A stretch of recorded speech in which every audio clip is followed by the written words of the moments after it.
At a recent graduation ceremony in the US, the speaker praised generative AI as the transformative technologies for the next generation, the next industrial revolution. But instead of applause, the students started booing. This is quite unprecedented. Now, that said, we are living in a time of profound change. That's an understatement, right? Profound change. Change is exciting, very exciting. And let's face it, change can be daunting. The rise of artificial intelligence is the next industrial revolution. Oh, whoa. What happened? Okay. Students usually don't boo convocation speakers. The speaker herself was shocked. Now, one argument for the students booing generative AI could be that they are rejecting a new technology, and there is an explanation for that.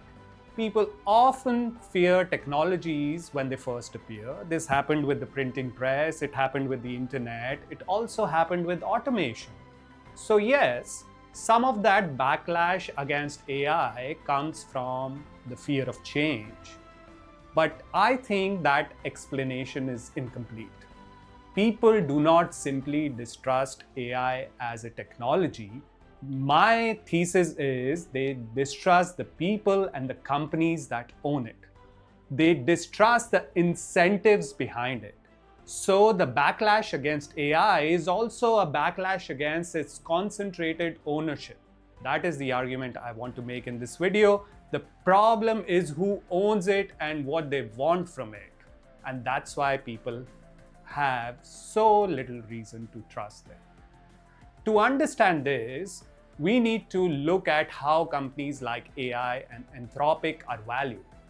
These companies are not being valued on current profits. In fact, they're losing money and they're subsidizing tokens.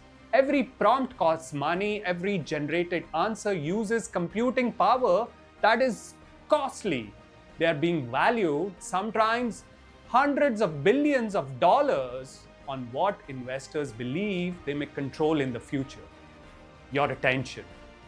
That's the incentive structure. The goal is to make AI part of everyday life. How we search, write, learn, code, work, and make decisions.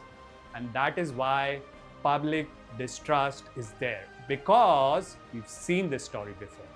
Social media companies also promise to connect the world, but they built business models around attention, engagement, and advertising. Over time, we've learned that engagement does not always mean that we flourish, humans flourish.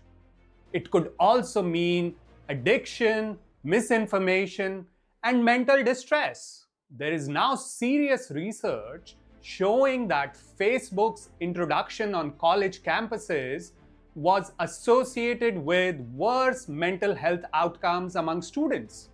I discussed that research in more detail in another video, which I'll link below. Students were more suicidal once Facebook was introduced to their campus. The point is that the companies behind these platforms had incentives to keep users engaged, even when engagement was not good for them. In fact, Zuckerberg himself lied before the US Congress that social media use was not leading to any known adverse mental outcomes when he knew it was. We will also hear about Mark Zuckerberg's testimony in the LA trial. And let's be clear, for years, Meta has done everything in its power to keep Mr. Zuckerberg from the witness stand, and after his testimony in this case, we know why.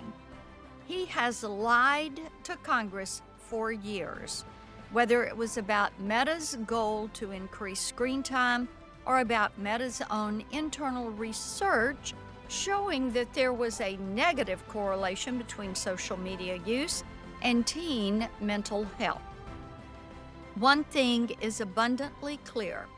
Meta's record when it comes to protecting children online is indefensible. No wonder his own employees, Meta's own employees, don't trust Zuckerberg's messaging around AI, that their mouse clicks are now tracked only to train and improve Meta's AI models.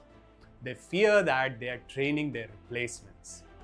If you want to see how CEOs act against their own employees, I'll also link to that video below, where I show that in order to maximize their own personal wealth, CEOs will act against employee welfare. The larger point is that people remember. They remember that social media promised connection, but often delivered addiction and misinformation. So when AI companies say, "Trust us, this technology will help everyone," the public has reasons to be skeptical. That is why the backlash against AI is not only about the technology or the change itself, it's about the business model behind it. It is about the owners and the concentration of ownership behind it. It is about whether the people building these systems are trying to serve society or trying to capture the next layer of human attention. Now, one counter argument to my argument is this. Isn't this exactly why we have regulation? If AI is powerful, governments can regulate it. They can set rules, they can protect the public, they can ensure that these companies do not abuse their power. In theory, yes. But in practice, regulators are often too weak and too slow to industry influence. Researchers sometimes call this influence rents. It's the extra advantage firms gain not from building a better product, but shaping the rules of the game under which everyone else has to compete. And we do not have to be detectives to see this. Who all were invited to Trump's inauguration? Who was standing close to power? And despite a public showdown with Trump, Elon Musk still traveled in tow to China with him recently. And this is not just about one CEO. The point is that the owners of these technologies make and set the rules of the game. AI is simply not unpopular because it is artificial or new. It is unpopular because it is arriving through CEOs and their incentives that we can't trust.